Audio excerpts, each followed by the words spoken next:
Without a shadow of a doubt, one of the hardest scenes to watch in television history still is the burning of Shireen Baratheon at the stake. Is there any way I can help? Yes, there is. Good, I want to. As hard as that was to watch, in this video, I will give you a 100% original theory that will give you 100% proof, undisputable proof, that this will not happen in the books. And also, I will prove to you that there's a great chance that she survives and doesn't get burnt at all.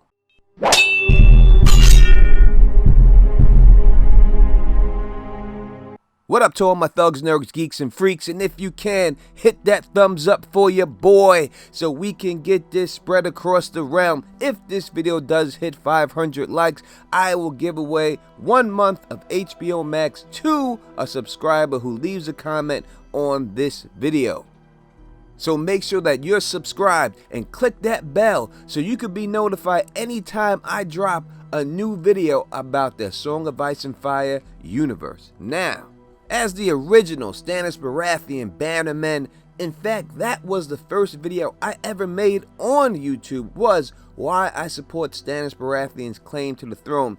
After a lot of soul searching and a lot of reading and a lot of digging, I did come up with a theory that proves that this will not happen in the books. So what we're going to do, first, I'm going to explain to you exactly the reason why he burnt her in the show.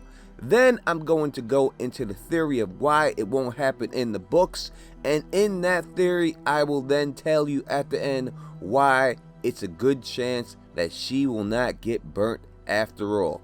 It's a lot to talk about, so let's get right into it. So at this point in the show, Ramsay Bolton and a few good men have somehow snuck up on the entire camp, the entire army of Stannis Baratheon, and burnt his supplies. Also, we get about 3 to 4 inches of snow, and because of this, Melisandre says to Stannis, in order for him to survive, the thing he must do is sacrifice some king's blood. Now, not willing to sacrifice himself, Stannis Baratheon then agrees, along with his wife, to sacrifice his daughter, to burn her at the stake in order to get favorable winds, to get the snow melted a couple of inches so he could march his army down to Winterfell, conquer the Boltons, and free the North from the grip of the Boltons and set up for the Battle of the White Walkers. Now in the books, Stannis Baratheon is arguably the greatest battlefield commander that there is left. Arguably. That being said, I think the man would understand how troops follow a leader.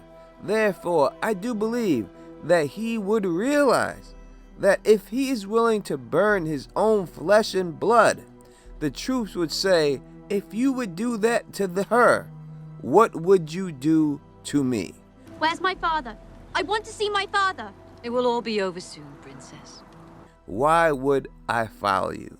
Therefore, I cannot believe that in the books he would make this type of mistake to lose his own army over burning his daughter. Father, where are you? Don't let her do this! Yet, for some reason, this is what they have him do in the show. His army does desert him, yet he still marches on Winterfell with a shell of an army.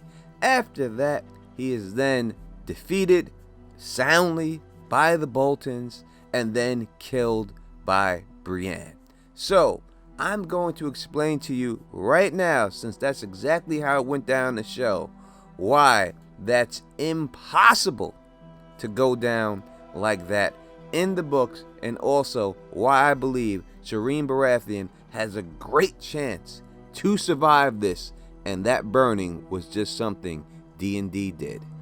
Now first, right off the bat, what any true book reader would tell you is that Stannis is not around his daughter in the books. In fact, Stannis is all the way in the Crofters village preparing for a fight with the Boltons at that particular time. I guess it's better to say the Bolton army, because it's truly the Freys and the Manderleys with Ramsay tailing behind them that he's about to encounter. Now the Manderleys are on his side. He does not know this at that particular time, but that's the position that Stannis is in. So he's nowhere around his daughter to issue the burning.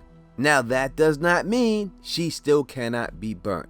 Where Shireen Baratheon is at this time is at the wall, and she's not alone. She's with Melisandre and she's with her mother, and we know that it truly is her mother who is the true follower of R'hllor, and the person who is most likely easily manipulated by Melisandre. Also, she's accompanied by her court jester Patchface. We also have to deal with the death of Jon Snow to see exactly how that will affect everything going on at the wall, because that's a huge factor. All these things that I just mentioned will all dictate exactly what happens at the wall and what happens to Shireen Baratheon. And I guess because Dan and Dave left a lot of that out, they did not want to deal with those factors, but we're going to deal with them right now. Hear us now, my lord. The biggest thing you have to realize in determining what happens to Shireen is timing, and I think people don't take that into account. You must remember that though the Winds of Winter chapter with Stannis in the Crofters Village is coming out in the Winds of Winter book, that happens before the chapter of Jon Snow being killed in a dance with dragons. Now you may say, why does that matter? But in all honesty, it is the #1 determining detail of how you can figure out exactly how this is all going to play out. So let's start at the beginning, and that is starting with the sample chapter from the Winds of Winter. In this chapter, Stannis has a very important person with him who is truly loyal to him, and that is Justin Massey. Stannis orders Justin to accompany the banker Tycho Nestoris back to Braavos. But before that, Justin is to first escort Arya Stark safely to her brother Jon Snow at the wall. And he is accompanied by Alysanne Mormont and the men from the Night's Watch who escorted Tycho Nestoris down to Stannis. Justin and the people traveling with him are insanely important. #1, he has members of the Night's Watch. These men don't know that Jon Snow was killed by the brothers of the Night's Watch. How will they react to that when they get back and find out? Now it's safe to assume that after these traitors kill Jon Snow, they may try to attack the Queen and her troops that are left behind with her to try to cover up what they did.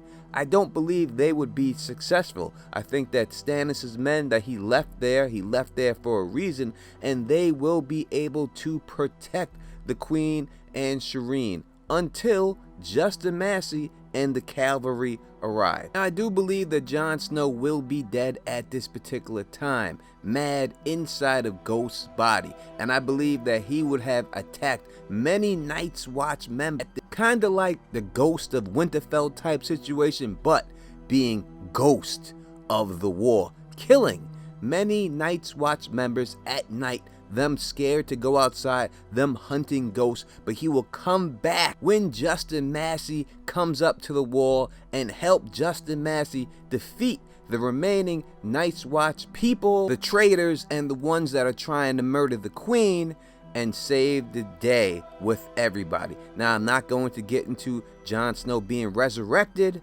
I'll talk about that in a later video. This is just strictly dealing with Shireen Baratheon. I can't. There's no other way. She's king's blood. Now, once the Queen is saved, without a shadow of a doubt, the people who have survived and been captured and were a part of this mutiny will be burned at the stake. The fact that we've seen the people who were most responsible to killing Jon Snow get hung in the show should be enough proof that we know that these people will get their just desserts in the book.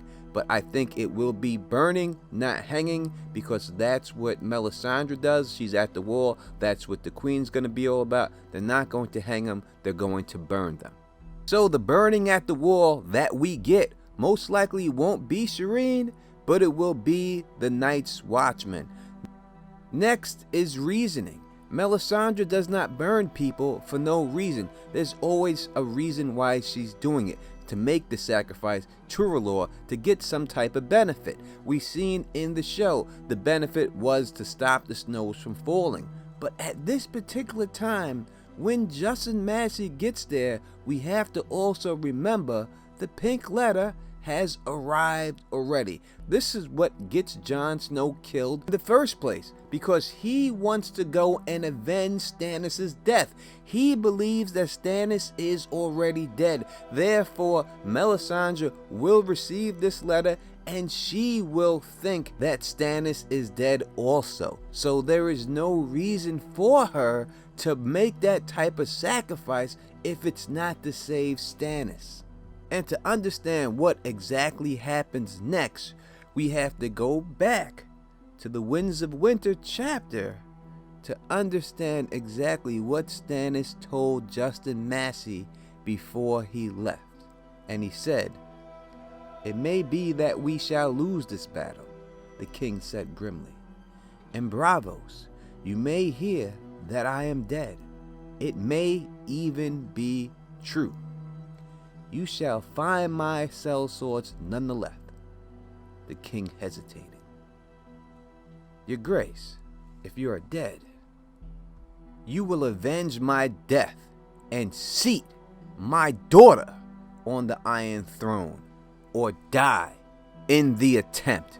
So Stannis has a plan. If you want to know all about the pink letter, who wrote it, everything I think that Stannis is doing behind the scenes, I have another video about it, or I can make a more updated video. You let me know in the comment section. But dealing with Shireen, that Justin has a clear plan to follow. So he would take Shireen, it seems like, to Braavos with him. Most likely the queen will go too if she's still there, and they will go to Braavos to get Stannis' sellswords. We know that Stannis does get the money from the Bank of Braavos because we've seen that happen in the show. We know that he does achieve to get these sellswords. So Shireen would be safe with Justin Massey in Braavos and not burnt at the wall. That is the only way I could see Shireen surviving this situation and not being burnt. But you tell me in the comment section, do you like this theory? If you don't, that's fine. If you think you could find some holes in it, please put it in the comment section. I am willing to discuss them at length with anybody. And if it becomes a whole big thing, I will do a live stream where you can confront me live, baby, because I'm about that life. I am the Don Tony Teflon, you know what I'm saying? So hey, again, make sure that you spread this across the realm, thumbs up this video, and subscribe so you can be notified anytime I do a video on the A Song of Ice and Fire universe. And until next time, you know who it is. Peace, and stay sexy.